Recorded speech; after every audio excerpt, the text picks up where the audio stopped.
पाप के कारण मनुष्य परमेश्वर से अलग हो गया था। आदम हवा अदन की वाटिका में छिप गए थे, किंतु पापी मनुष्य को पिता परमेश्वर ने नहीं छोड़ा। इस दूरी को अपने पुत्र यीशु मसीह के लहू से आपस में मिला दिया। जिस प्रकार से पिता परमेश्वर ने मूसा, यहोशू और इब्राहिम से कहा कि मैं तुझे न तो छोड़ूंगा और न त्यागूंगा, और परमेश्वर अपनी प्रतिज्ञा के अनुसार उनके साथ रहे, उसी प्रकार आज भी वह हमारे लिए यही प्रतिज्ञा करते हैं कि मैं तुझे कभी न छोड़ूंगा और न कभी मैं त्यागूंगा। मेरे प्रिय भाई बहनों, आप सभी को प्रभु यीशु के नाम में जय मसीह की। प्रियो, आइए हम प्रभु को फिर से इस शाम के बेले में, इस रात्रि के बेले में प्रभु को धन्यवादित करेंगे और प्रभु से प्रार्थना करेंगे। प्रियो, आज का हमारा यही विषय है कि हमें जब परमेश्वर से हम प्रार्थना करते हैं तो हमारी प्रार्थना परमेश्वर क्यों नहीं सुनता है। क्या वजह है कि हमारी प्रार्थना परमेश्वर के पास नहीं पहुंचती है। तो आज हम इसी विषय पे बात करने वाले हैं।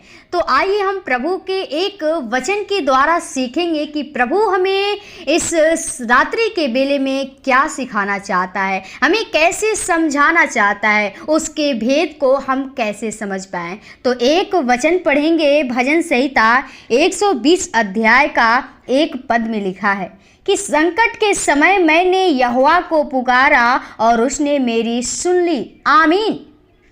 प्रियो, परमेश्वर का वचन हमें दाऊद राजा सिखाता है।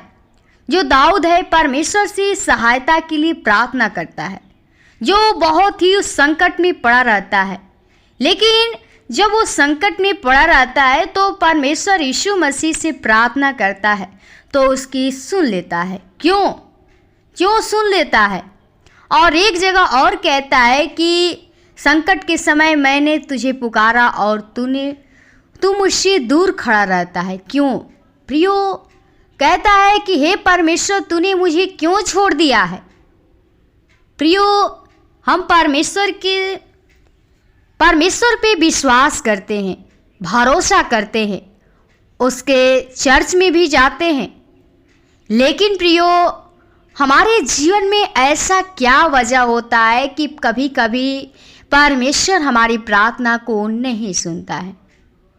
हमें आज इस वचन से समझना है कि प्रभु हमें क्यों नहीं हमारी प्रार्थना को सुनता है।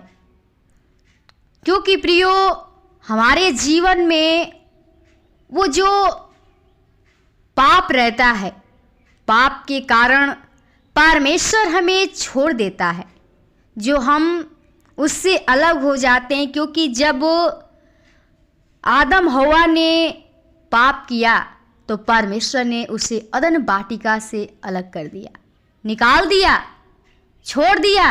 लेकिन फिर परमेश्वर ने उस पाप को ख़त्म करने के लिए, उससे मेल करने के लिए अपने पुत्र यीशु मसीह को इस धरती पर भेजा।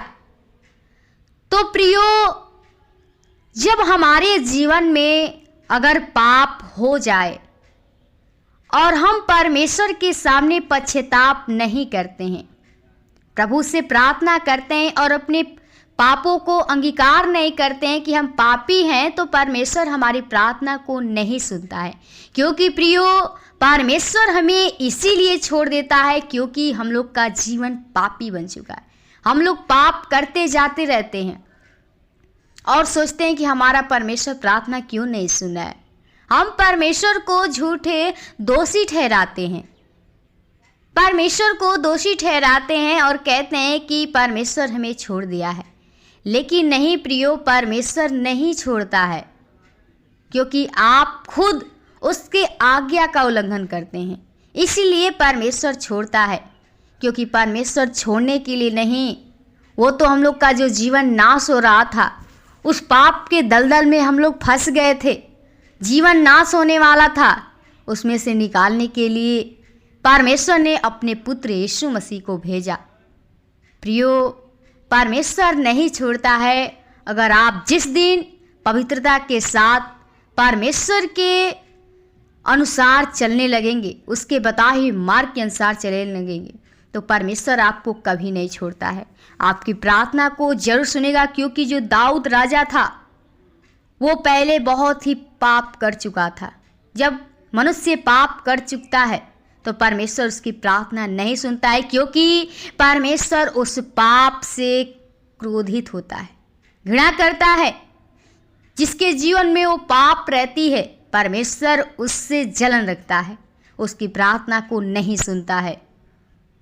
तो मेरे प्रिय भाई बहनों, आप लोग अपने जीवन को पवित्र करिए, अपने उस पाप को पश्चाताप कर लीजिए, परमेश्वर के सामने रख दीजिए। क्योंकि आप जानते हो कि जब यीशु मसीह क्रूस पे चढ़ाया गया था तो परमेश्वर से उससे अलगाव महसूस हुआ। क्यों? क्योंकि उसने सारा संसार का पाप अपने ऊपर ले लिया था और परमेश्वर से कहा कि हे परमेश्वर तूने मुझे क्यों छोड़ दिया। उसको भी अलगाव हुआ। तो प्रियो, हम लोग तो मनुष्य हैं, वो हमारा परमेश्वर यीशु मसीह है, इसलिए छोड़ दिया क्योंकि उसके ऊपर सारे पाप लदे हुए थे। और जब पाप उसके जीवन से परमेश्वर ने उस पाप को लेकर मर गया तो परमेश्वर ने फिर से उसको एक नया जीवन, पवित्र जीवन दिया और अपना पुत्र बना लिया। तो प्रियो, हमारा परमेश्वर चाहता है कि आपका जीवन पवित्र बने। आप पवित्र बनिए और परमेश्वर से प्रार्थना करिए। अपने सारे पापों गुनाहों को परमेश्वर के हाथों में दे दी। अपने आप को अंगीकार कर लीजिए कि प्रभु मैंने पाप किया है। तब परमेश्वर आपकी प्रार्थना को सुनेगा, आपकी आवाज़ को सुनेगा। आप कितना भी चिल्लाएंगे, कितना भी छाती पीटेंगे, परमेश्वर प्रार्थना नहीं सुनेगा। लेकिन जब आप परमेश्वर से नम्रता के साथ, दीनता के साथ अपने पाप को पश्चाताप करके, अंगीकार करके प्रार्थना करेंगे, प्रभु आपकी प्रार्थना को जरूर सुनेगा। क्योंकि प्रियो, हमारा परमेश्वर तरस खाने वाला है और परमेश्वर चाहता है कि आप उसमें बने रहिए और आप में वो बना रहता है। तो आप परमेश्वर के वचन के अनुसार चलना सीखिए। प्रभु आपको इस वचन के द्वारा आशीष दे। और आइए हम आपके लिए प्रार्थना करें ताकि प्रभु आपके जीवन को बचाए, आपका भी जीवन प्रभु बचाए रखे, उस संकट से, उस बीमारी से बचाए। धन्यवाद उस सृष्टिकर्ता, उद्धारकर्ता, जीवन के स्वामी खुदा, प्रभु बड़ी नम्रता दीनता के साथ तेरे महान चरणों में आती हूँ, जो तूने फिर से हम लोग को इस शाम के बेले में, इस रात्रि के बेले में अपने आप से बातचीत करने का मौका दिया। पिता, सच में हम तेरे सामने कुछ नहीं, हम तो एक मिट्टी, एक धूल हैं प्रभु जी।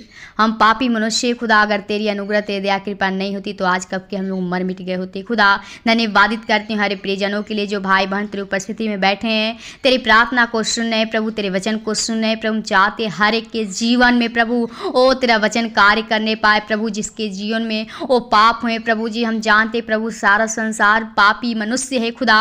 हम चाहते प्रभु हर एक के पापों गुनाहों को क्षमा करके प्रभु जी हर एक व्यक्ति प्रभु तेरे सामने घुटना टेकने पाए खुदा, क्योंकि प्रभु तू हमें पाप से बचाने के लिए आया। जो हम लोग का जीवन नाश हो रहा था प्रभु, उसमें से निकालने के लिए आया है खुदा। हम चाहती हूँ हर एक की आत्मा बचे प्रभु जी। ओ हर एक का जीवन को प्रभु जी तू पवित्र कर, शुद्ध कर प्रभु, अपने लहू के द्वारा धो दे प्रभु जी। ओ हर एक का जीवन प्रभु जी तेरे अनुसार चल सके प्रभु जी, तेरे बताए हुए मार्ग के अनुसार चल सके खुदा। जिसके जीवन में प्रभु ओ बीमारी, परेशानी, दुख तकलीफ में लोग पड़े हुए हैं खुदा, ओ प्रभु हम चाहते हर एक व्यक्ति जो संकट में पड़े हुए प्रभु, उनके ऊपर विपत्ति है प्रभु, ओ दुष्ट आत्मा उनके ऊपर ग्रसित करके रखा है प्रभु। हम सारे शैतान के बंधन को, शक्तियां को यीशु के नाम से खोलते प्रभु। तेरे पवित्र आत्मा, तेरे आग हर एक के ऊपर चाहते रक्षा रखवालते शक्तियों की नाई होने पाए। हर एक दुष्ट आत्मा के शक्तियों से, शैतान के बंधन से बचाना खुदा, ताकि शैतान की शक्ति यह न करने पाए खुदा। हर एक प्रभु तेरे भाई बहनों को आपके हाथों में, जो भाई बहन गरीबी में परेशान है, अनाथ लोग, बेसहारे लोग हैं खुदा, हम चाहते हर एक के लिए विनती प्रार्थना करती हूँ। चाहते हर एक की तू रक्षा रखवाली कर प्रभु। जिसके जीवन में इस वस्तु की घटी है, लोग गरीबी में परेशान है प्रभु जी, ओ प्रभु हम चाहते हर एक के ऊपर प्रभु तू ब्लेसिंग कर प्रभु जी, हर एक को स्वर्गीय भंडार से आशीष कर प्रभु जी, और जिस वस्तु की घटी तू स्वर्गीय भंडार से पूरा कर प्रभु जी। जो भाई बहन कार्य करते इस कार्य में हर एक की सफलता कर प्रभु, ताकि और तेरी बड़ाई स्तुति महिमा कर सके प्रभु। इस रात्रि के बेला को आपके हाथों में चाहते हर एक व्यक्ति को अच्छी नींद दीजिए, ताकि हर एक व्यक्ति तेरी बड़ाई तेरी महिमा स्तुति कर सके प्रभु। और सुख चैन और शांति दे कि खुदा तू हमारा शांति का राजकुमार है, और तू हमसे वादा किया है कि मैं तुझे कभी नहीं छोड़ूंगा और न मैं तुझे कभी त्यागूंगा। खुदा हम चाहती हर एक की तू साथ साथ रह प्रभु, हर एक व्यक्ति की तू प्रार्थना को सुन प्रभु, उत्तर दे, ताकि और तेरे नाम की बड़ाई स्तुति महिमा कर सके, तेरे नाम की गवाही देने पाए कि सच में तू ही हमारा खुदा, सिर्फ यीशु मसीह तू है खुदा। हर एक के जिनको भाई बहन को, कलिसिया परिवार को, तेरे दास दासियों को, लीडर पास्टरों को, दोस्त परिवार को आपके लहू के बाण में छिपाते हैं। आज के इस रात्रि के वेला को आपके हाथों में तय, शैतान की बुरचार से, लालच से, विचार से, पाप से बचाना, जिनको सर्प आत्मा के लहू के बाण में छिपाते हैं। धन्यवाद के साथ विनती प्रार्थना यीशु के नाम से मांगते हैं, आमीन आमीन। खुल जाएंगी किताबें